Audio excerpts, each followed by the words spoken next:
Welcome to Naveen channel. நாம இன்னைக்கு வந்து ஒரு ஃபிஷ் ஃப்ரை தாங்க பார்க்க போறோம்.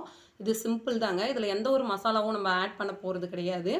ஆனா வந்து இதுல என்ன பண்ண போறோம்னாக்கா இந்த மசாலா வந்து நல்லா அதுல ஒட்டுறதுக்கு வந்து நம்ம ஒரு பொருள் ஆட் பண்ண போறோம். அது என்னன்னு சொல்லிட்டு பார்க்கலாம் வாங்க.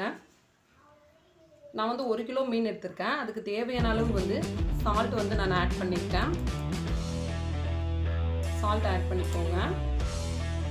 இது வந்து கல்லுப்புங்க. அந்த கல்லுப்பு வந்து நான் மிக்ஸில போட்டு அடிச்சு எடுத்துர்க்கேன். இங்க பாருங்க எப்படி இருக்குன்னு சொல்லிட்டு. நம்ம இது மாதிரி மிக்ஸில போட்டு அடிக்கும்போது உங்களுக்கு மிக்ஸி பிளேடும் நல்லா இருக்கும். சால்ட்டும் வந்து நல்லா கிடைக்கும் நமக்கு. இது கூட இப்போ நம்ம என்ன பண்ண போறோம்னாக்கா 1/4 டேபிள் ஸ்பூன் அளவு மஞ்சள் பொடி ஆட் பண்ணிக்கோங்க. அது கூட வந்து நம்ம இப்போ வெறும் மிளகாய் பொடி மட்டும் ஆட் பண்ண போறோம். எல்லாமே சேர்ந்த மிளகாய் பொடி தாங்க. இதுக்கு வந்து நான் 1/2 டேபிள் ஸ்பூன் அளவு வந்து மிளகாய் பொடி வந்து ஆட் பண்ணிக்கிறேன் நான். இப்போ நம்ம இது கூட என்ன ஆட் பண்ண போறோம்னாக்கா நம்ம கார்ன் மாவு தாங்க ஆட் பண்ண போறோம். கார்ன் மாவு வந்து நீங்க 1 டேபிள் ஸ்பூன் அளவு வந்து எடுத்துக்கோங்க. இங்க பாருங்க இந்த அளவுக்கு எடுத்துட்டா போதும். அப்பதான் வந்து உங்களுக்கு அந்த மசாலா வந்து அந்த மீனோட வந்து நல்லா ஒட்டி வரும் வறுக்கும் பொழுது. இந்த அளவுக்கு சேர்த்தா போதும். சப்போஸ் வந்து நீங்க மீன் அதிகமா எடுத்துக்கிட்டீங்கன்னா 2 டேபிள் ஸ்பூன் அளவு ஆட் பண்ணா போதுங்க. இப்போ இது எல்லாமே கலந்து நல்லா வந்து பிசைஞ்சு எடுத்துக்கலாங்க.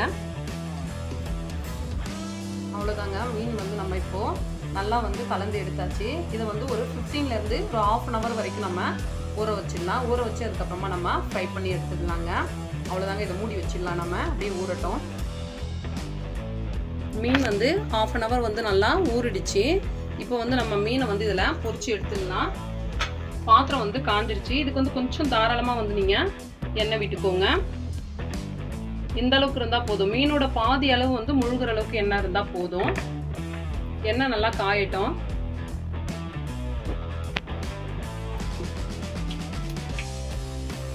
எண்ணெய் வந்து நல்லா காஞ்சிடுச்சு. நம்ம இப்போ போட்டு பொரிச்சு எடுத்துக்கலாம்.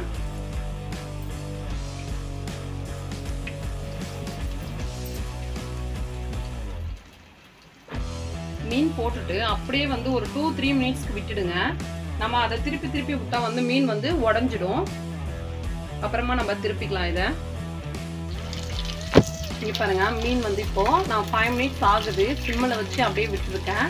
இப்போ வந்து இதை திருப்பி போடலாம். இங்க பாருங்க உங்களுக்கு வந்து எண்ணெயிலையும் வந்து மசாலா இருக்காது. மீன்லேயே ஒட்டிட்டு இருக்கு பாருங்க. மசாலா வந்து வெளியவே வராது. எண்ணெய் நல்லா கிளீனா தெளிவாகவும் இருக்கு பாருங்க.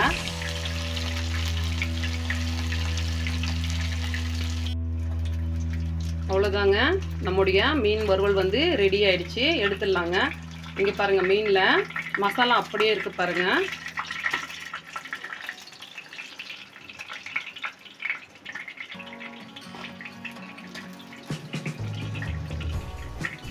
இப்போ நம்ம இருக்கிற மீன் எல்லாமே வந்து ஒன்று ஒன்றா நம்ம அதே மாதிரி வந்து பொரிச்சு எடுத்துடலாங்க.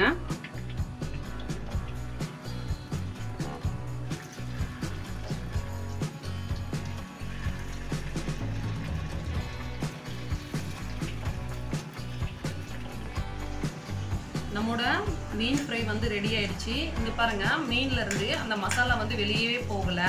மசாலா வந்து அப்படியே நல்லா ஒட்டிட்டு இருக்கு பாருங்க. நீங்க வந்து இந்த மெத்தடை யூஸ் பண்ணி வந்து ஃபிஷ் ஃப்ரை பண்ணி பாருங்க. டேஸ்ட்டும் உங்களுக்கு நல்லா இருக்கும். மசாலாவும் வந்து மீன்லயே வந்து ஒட்டி இருக்கும். நம்ம சேனலை புதுசா பார்க்குறவங்க சப்ஸ்கிரைப் பண்ணுங்க, ஷேர் பண்ணுங்க, பெல் ஐக்கானை கிளிக் பண்ணுங்க. தேங்க்யூ.